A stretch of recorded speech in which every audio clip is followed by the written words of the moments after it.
Bonjour et bienvenue au Forum du patrimoine. Nous avons installé notre plateau au Carrousel du Louvre à Paris, où se tient le Salon international du patrimoine culturel. Pour la 3e année consécutive, ce Forum du patrimoine est organisé par le magazine Atrium et Atelier d'Art de France, avec le soutien de la Fondation France Bois-Forêt pour notre patrimoine. Réunis autour de moi, 3 invités pour venir parler de la démarche collaborative d'Atrium, le magazine Atrium trimestriel. Je vais donc vous présenter mes invités. À ma gauche, Bernard Le Chevalier. Bonjour. Bonjour, vous êtes directeur des éditions des Halles. Tout à fait. Et rédacteur en chef d'Atrium. À vos côtés, Marie-Georges Brousse. Excusez-moi. Bon, ça va très bien. Pagel Brousse, présidente de l'Union Rempart. Oui, Ariane, c'est ça. Et enfin, Guy Salavuard, vous êtes vice-président des Maisons Paysannes de France et administrateur de la Fondation du patrimoine. Bonjour.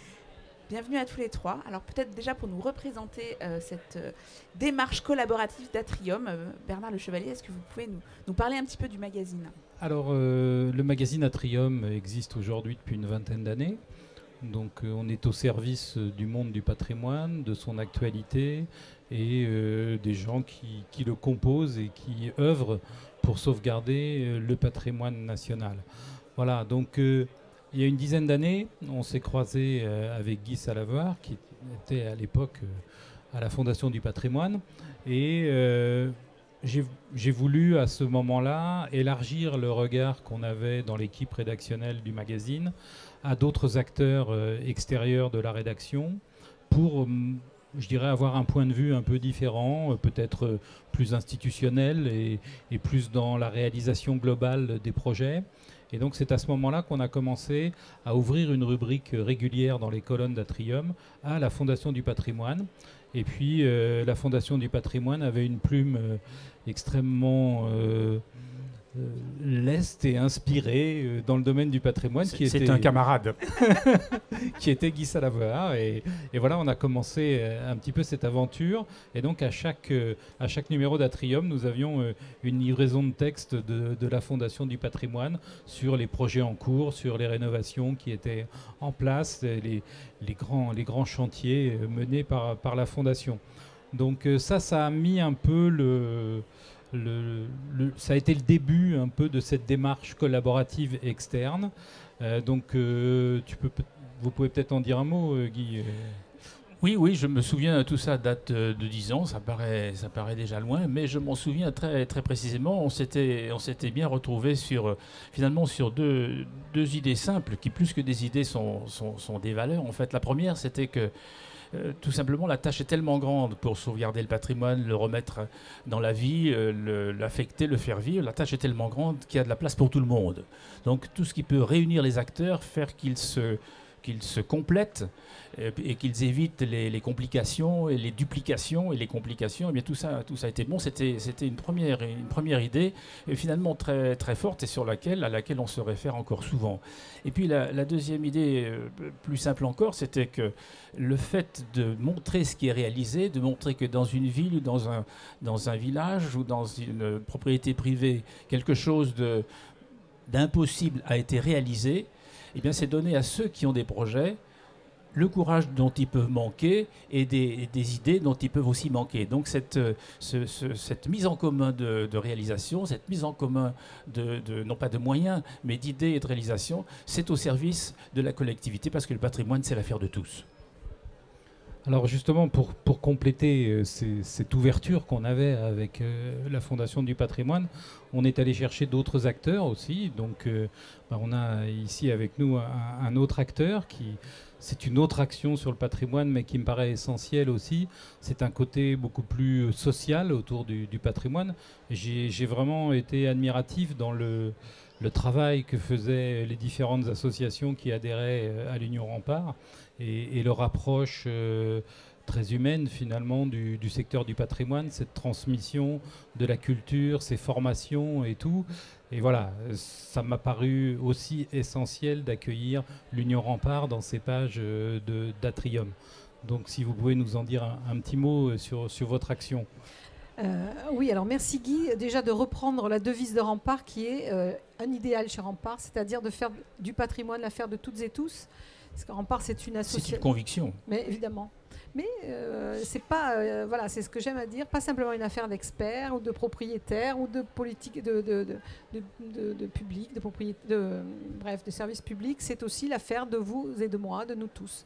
Et pour cela, nous sommes organisés en union d'associations, 200 associations locales partout en France et même en Outre-mer.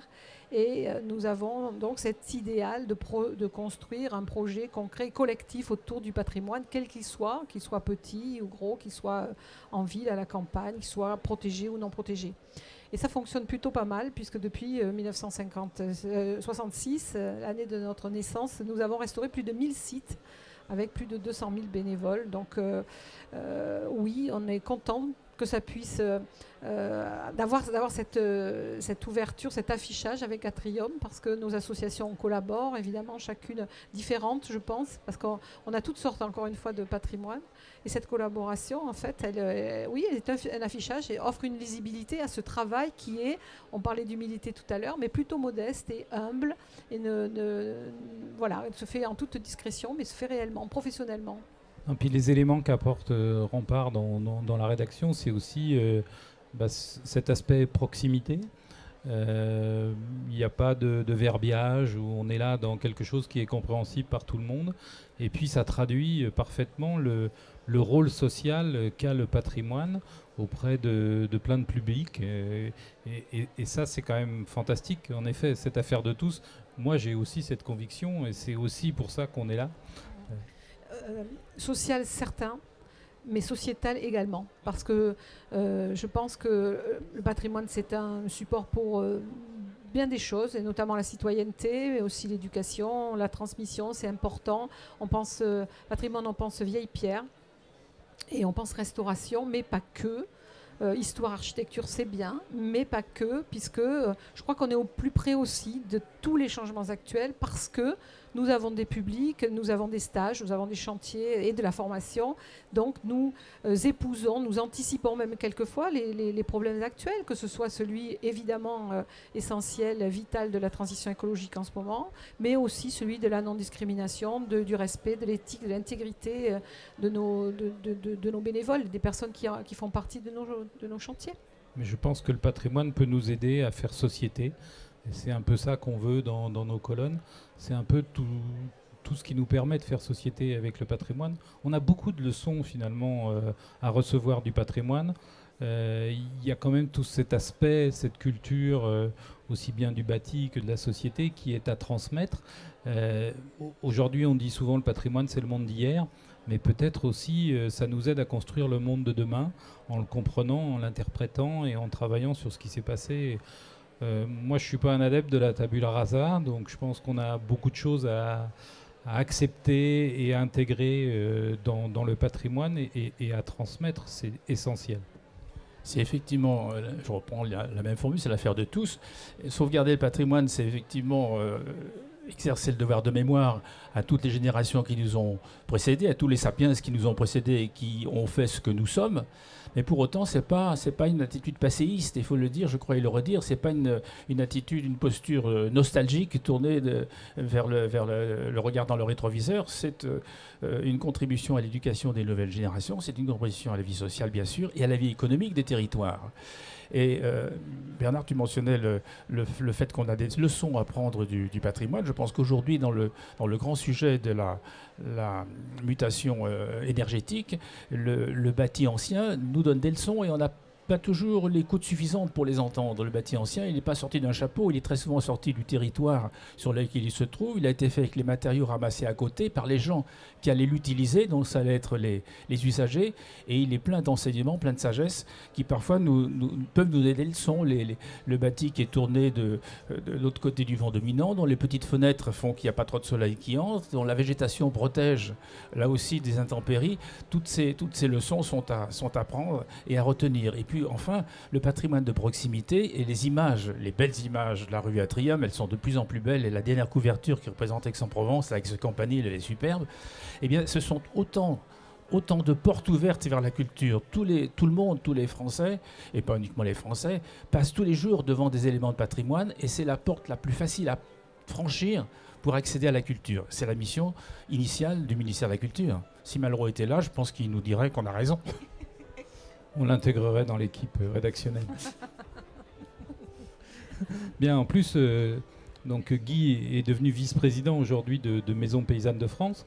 Donc, ce qui nous a permis encore d'étendre avec une rubrique supplémentaire, avec ce bâti fantastique qu'on a à travers le pays et la façon dont Maison Paysanne le défend avec intelligence, avec pugnacité, pour qu'on conserve justement ces techniques qui sont indispensables à la restauration même de ce patrimoine. Là aussi, non pas pour avoir le regard vers le passé, mais parce que les édifices paysans, il ne faut pas avoir peur du mot. Il y a des mots qu'on hésite à prononcer. Nous, on n'hésite pas à prononcer celui-là. Cette architecture paysanne, elle est pleine d'enseignements et l'association regroupe environ 7000 adhérents qui en sont soit propriétaires, soit amateurs ou amoureux. Pour transmettre ces techniques traditionnelles, ces matériaux traditionnels qui permettent de participer à l'évolution énergétique et à la construction. Il vaut mieux entretenir, restaurer, réaffecter, parce qu'il y a des édifices qui n'ont plus d'affectation, mais je crois qu'on en parlera dans une autre table ronde. Les réaffecter plutôt que démolir et reconstruire, évidemment. Donc la sauvegarde de ce patrimoine paysan participe à bien des égards à de nombreuses politiques publiques, orientations publiques de sauvegarde, de développement durable et de conservation de l'énergie. Pardon, moi je pense que le patrimoine offre des voies de résilience et je pense que les activités associatives conduites par nous ou par d'autres probablement intègrent déjà des pratiques qui sont conformes à l'action contre le climat, enfin contre le changement climatique naturellement. C'est du bon sens. Alors on a dû le perdre, il y a peut-être 50 ans qu'on a perdu le bon sens, en tout cas. Mais on en est persuadé, c'est une évidence et on le constate. En revanche, ce qu'on constate et ce qu'on fait, c'est être en collectif, le faire collectivement. On le fait pour le patrimoine, il faut qu'on le fasse pour la transition écologique, définitivement.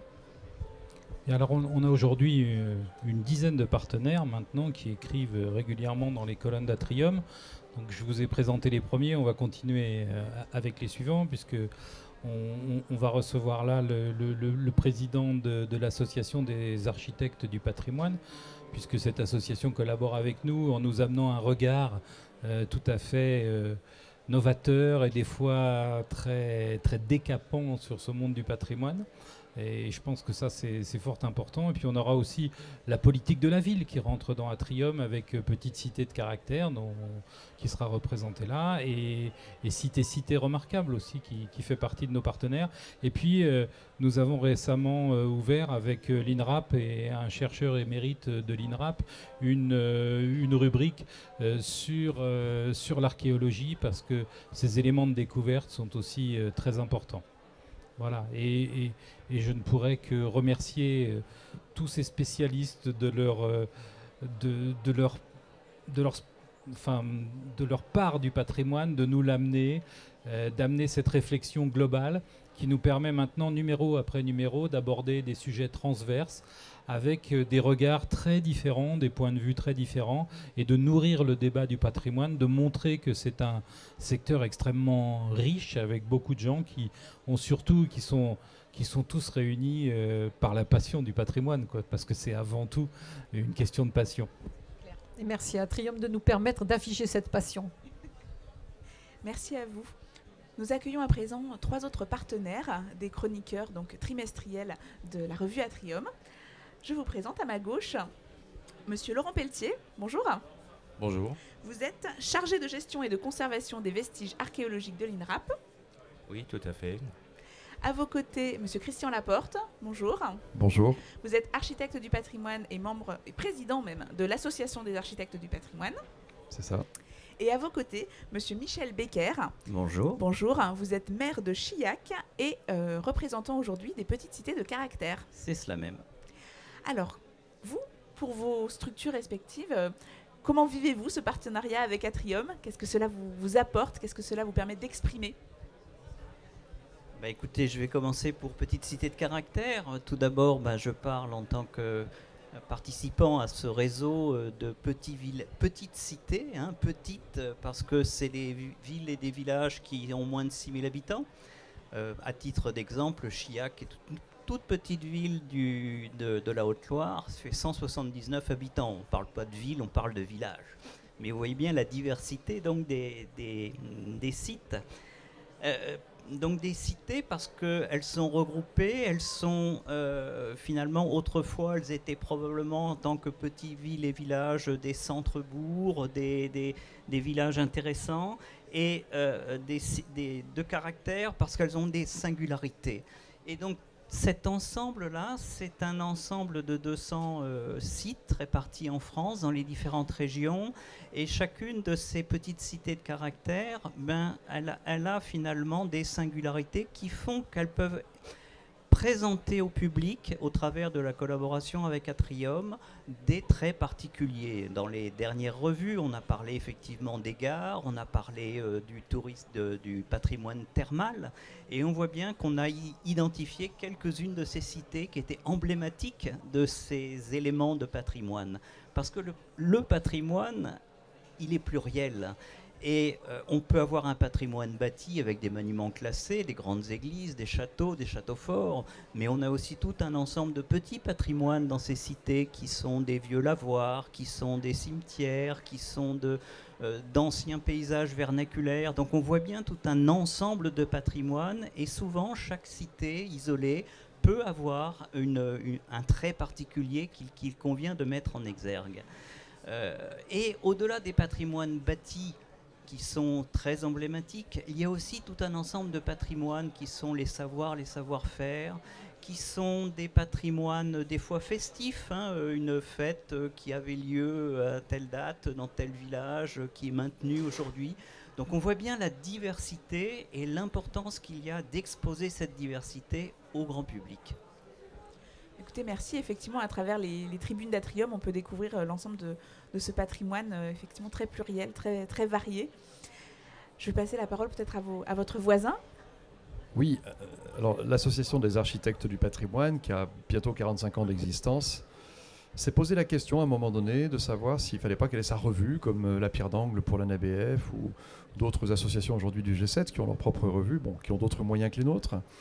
Mais très vite, on s'est aperçu qu'il fallait qu'on soit audible et qu'on ait une tribune, en tout cas, pour pouvoir exprimer nos idées, même si, évidemment, on a du réseau, on a notre site internet, on a des newsletters, mais la revue reste quand même, effectivement, un médium qui marche bien. Les gens aiment bien acheter encore des revues spécialisées. Et donc, ce partenariat avec Atrium, pour nous, c'est l'occasion, surtout que vous développez des thèmes finalement assez vastes, assez variés. C'est l'occasion pour nous de donner la parole à des architectes du patrimoine et parler de leur expérience, de leurs projets, parfois de pousser des coups de gueule quand il faut, ou en tout cas de dire les choses. Ce qu'il y a de bien, c'est que vous ne pratiquez aucune censure, donc j'allais dire La parole est libre. La parole est libre. Donc de ce point de vue-là, en tout cas pour nous, je pense qu'on a tous à y gagner, mais l'idée qu'on puisse écrire régulièrement des articles dans cette revue, ça nous permet d'être d'être audible, enfin d'être entendu, reconnu évidemment sur la scène nationale. Il y a encore des gens qui ne connaissent pas l'association, et puis c'est un peu normal. Mais donc nous on est plutôt ravis de cette collaboration. On est parfois un peu, comment dirais-je, charrette pour écrire les articles parce qu'on est tous un peu accaparés par nos activités. Mais on est à chaque fois ravis. En tout cas, et puis il y a des thèmes qui sont plus inspirants que d'autres. Je crois qu'il y a des thèmes, où il y a peut-être plus d'avis à donner. Voilà. Merci beaucoup pour votre participation. Monsieur Pelletier. Oui, alors pour l'archéologie, le partenariat avec Atrium, ça coulait de source que cette partie qu'on ne connaît pas, qui est dans le sous-sol en règle générale, puisse apparaître aux côtés des grandes thématiques proposées. On parlait tout à l'heure des numéros anciens, on a parlé des voies ferrées, des gares, mais le regard de l'archéologue, c'est la verdure, c'est ces voies ferrées oubliées, ces emplacements qui n'ont jamais été construits, ces destructions, ces réaménagements. Donc le regard de l'archéologue va compléter le regard des autres partenaires et étendre le sujet avec une autre dimension, que ce soit en métropole ou dans les départements ultramarins, puisque notre institut intervient sur tous les territoires, en eau et sur terre.